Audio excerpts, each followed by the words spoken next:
Educational channel విద్యా ఉద్యోగ సమాచారానికి స్వాగతం. డైలీ జీకే అండ్ కరెంట్ అఫైర్స్లో ఇవాళ 80వ ఎపిసోడ్లో ఉన్నాము. తెలంగాణ భూభారతి చట్టం అంటే తెలంగాణలో భూముల రిజిస్ట్రేషన్లు యాజమాన్య హక్కులకు సంబంధించి కొత్త చట్టాన్ని అయితే మరి తెలంగాణ ప్రభుత్వం తీసుకురాబోతుంది.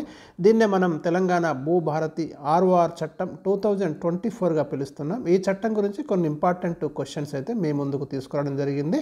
ఇందులో మొట్టమొదటి ప్రశ్న, తెలంగాణ రాష్ట్ర ప్రభుత్వం ధరణి ఆర్ఓఆర్ 2020 స్థానంలో కొత్తగా భూమి హక్కులకు సంబంధించి ఏ చట్టాన్ని తీసుకురానున్నది అనే ప్రశ్న ఇవ్వడం జరిగింది.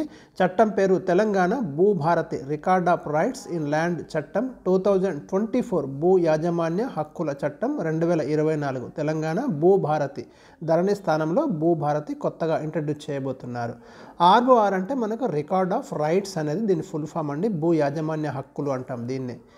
ఏ వ్యవస్థ స్థానంలో తెలంగాణ ప్రభుత్వం భూభారతి వ్యవస్థను తీసుకువచ్చింది? మరి గతంలో ధరణి వ్యవస్థ స్థానంలో ఏదైతే ఉందో మనకు దాని స్థానంలో ఈ భూభారతి వ్యవస్థను అయితే తీసుకురావడం అనేది జరిగింది.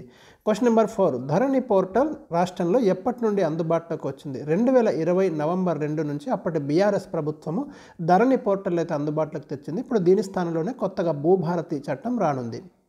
క్వశ్చన్ నెంబర్ 5, మ్యుటేషన్ అనగానేమి? భూ యాజమాన్య హక్కుల మార్పిడి అంటే రిజిస్ట్రేషన్ తర్వాత ఓనర్ యొక్క ఎవరైతే కొనుగోలుదారు యొక్క పేరును భూమి రికార్డుల్లోకి ఎక్కించడాన్నే మనం మ్యుటేషన్ అంటున్నాము. ఇప్పుడు మ్యుటేషన్ చేయడానికైతే మనకి కొన్ని మార్పులు అయితే తీసుకోవడం జరిగింది. ఇప్పుడు మ్యుటేషన్ జరిగేటప్పుడు ఖచ్చితంగా ఆ రిజిస్ట్రేషన్ అయినటువంటి భూమి యొక్క మ్యాప్ను కూడా కొత్త చట్టంలో ఖచ్చితంగా పాస్బుక్లో మ్యాప్ చేరనుంది. ఆ మ్యాప్ సహాయంతో మరి మ్యుటేషన్ అయితే రానుంది. సో ఇది ఒక కొత్త మార్పు అనుకోవచ్చు మనం మ్యుటేషన్ విషయంలో. ఇక వారసత్వ భూముల విషయంలో మ్యుటేషన్ జరిగేటప్పుడు ఖచ్చితంగా ఒక నెల రోజులు అయితే టైం ఇచ్చిన తర్వాతనే దానికి మ్యుటేషన్ చేయబోతున్నారు. ఎవరి నుండి అభ్యంతరాలు రాకపోతేనే ఆ మ్యుటేషన్ అనేది జరుగుతుంది. గతంలో మాత్రం రిజిస్ట్రేషన్ అయిన వెంటనే అన్ని రకాల భూములకి మ్యుటేషన్ వెంటనే జరిగేది. ఇప్పుడు వారసత్వ భూములకు తప్ప మిగతా వాటికి మాత్రం వెంటనే జరుగుతుంది. కానీ వారసత్వ భూముల విషయంలో మాత్రం 30 రోజులు టైం అయితే ఇస్తున్నారు.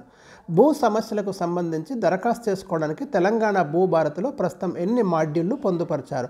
ఇక్కడ కొత్తగానైతే మనకి ఈ భూభారతిలో 6 మాడ్యూళ్లే పొందుపరచడం జరిగింది. గతంలో ధరణిలో మాత్రమే 33 మాడ్యూల్స్ అయితే పొందుపరిచారు. ప్రస్తుతానికి 6 పొందుపరిచారు. భూభారతి చట్టం ప్రకారం పహణి కాలం సంఖ్య ఎంత? అంటే నిలువు వరుసలు మనకి భూభారతి చట్టం ప్రకారం పహణి కాలం సంఖ్య వచ్చేసి 11 కాలమ్స్ అయితే ఇవ్వడం జరిగింది. ఇక్కడ గమనించాలి. క్వశ్చన్ నెంబర్ 8, భూభారతి చట్టంలో భూధార్ అనగానేమి? ఈ కొత్త కాన్సెప్ట్ అయితే తీసుకొస్తున్నారు. భూధార్ ప్రకారం రాష్ట్రంలోని ప్రతి భూ కమతానికి ఒక ప్రత్యేక సంఖ్య, మనకు ఆధార్ నెంబర్ ఎలాగైతే ఉంటుందో భూమికి కూడా ప్రతి భూ కమతానికి ఒక ప్రత్యేక నెంబర్ అయితే ఇస్తూ ఒక కార్డును మాత్రం జారీ చేయడం జరుగుతుంది. దీన్నే భూధార్ అంటున్నాం. క్వశ్చన్ నెంబర్ 9, భూ సమస్యల పరిష్కారానికి తహసీల్దార్ స్థాయిలో పరిష్కారం కాకపోతే ఎవరికి దరఖాస్తు చేసుకోవచ్చు? ఇక్కడ భూ సమస్యల పరిష్కారానికి తహసీల్దార్ స్థాయిలో పరిష్కారం కాకపోతే ఆర్డీఓకి దరఖాస్తు చేసుకోవచ్చు. అక్కడ కూడా పరిష్కారం కాకపోతే కలెక్టర్కి అయితే దరఖాస్తు చేసుకోవచ్చు. గతంలో ధరణిలో మాత్రం ఇలాంటి ఆప్షన్ ఉండేది కాదు. క్వశ్చన్ నెంబర్ 10, తహసీల్దార్ స్థాయిలో సమస్య పరిష్కారం కాకపోతే ఎన్ని రోజుల్లోగా ఆర్డీఓకి దరఖాస్తు చేసుకోవచ్చు? 60 రోజుల్లోగా ఆర్డీఓకి అయితే దరఖాస్తు చేసుకోవచ్చు. ఆ తర్వాత అక్కడ కూడా పరిష్కారం కాకపోతే 60 రోజుల్లోపు జిల్లా కలెక్టర్కి దరఖాస్తు చేసుకోవచ్చు. క్వశ్చన్ నెంబర్ 10, సాదా బైనామా అనగానేమి? భూముల క్రయ విక్రయాలకు సంబంధించి కేవలం ఒక కాగితం మీద జరిగినటువంటి ఒప్పందాన్ని మనం ఏమంటామంటే సాదా బైనామా అని పిలుస్తున్నాం. క్వశ్చన్ నెంబర్ 12, భూభారతి చట్టం ప్రకారం ఎప్పటిలోపు జరిగిన సాదా బైనామాలను క్రమబద్ధీకరించాలని ప్రభుత్వం నిర్ణయించింది? 2014 జూన్ 2 నాటికి జరిగిన సాదా బైనామాలను క్రమబద్ధీకరించాలని ప్రభుత్వం అయితే నిర్ణయించింది. ఆర్ఓఆర్ చట్టం సెక్షన్ 6(1) క్లాస్. ధరణి వ్యవస్థలో ఉన్న ఏకకాల రిజిస్ట్రేషన్ మ్యుటేషన్ విధానంలో ప్రస్తుతం ఎలాంటి మార్పు తీసుకొచ్చారు? ఇకపై మ్యుటేషన్ సందర్భంగా వారసులు ఒక సంయుక్త వివరణను సమర్పించేలా చట్టంలో ఒక నిబంధన తీసుకొచ్చారు. సంబంధిత కుటుంబ సభ్యులందరికీ తహసీల్దార్ నోటీస్ జారీ చేసి విచారణ చేపడతారు. ఆ తర్వాత మ్యుటేషన్ పూర్తి చేసి సెక్షన్ 7(4) అనుసరించి కుటుంబ సభ్యులందరికీ వివరాలు అందజేస్తారు. క్వశ్చన్ నెంబర్ 14, ఏదైనా భూమి విషయంలో మోసపూరితంగా పాస్బుక్ జారీ చేస్తే దానిని రద్దు చేసే అధికారం కొత్త చట్టంలో ఎవరికి ఇచ్చారు? జిల్లా కలెక్టర్కి అయితే ఇవ్వడం జరిగింది ఈ పవర్ని. క్వశ్చన్ నెంబర్ 15, పార్ట్ బి భూములు అనగానేమి? 2017-18లో నాటి ప్రభుత్వం చేపట్టిన భూ దస్త్రాల ప్రక్షాళన సందర్భంగా చిన్న చిన్న సమస్యలతో మరి చాలా భూములతో పక్కన పెట్టడం జరిగింది. వాటి యొక్క యాజమాన్య హక్కుల గురించి తేల్చడం జరగలేదు. వాటిని మనం పార్ట్ బి భూములని పేర్కొంటున్నాం.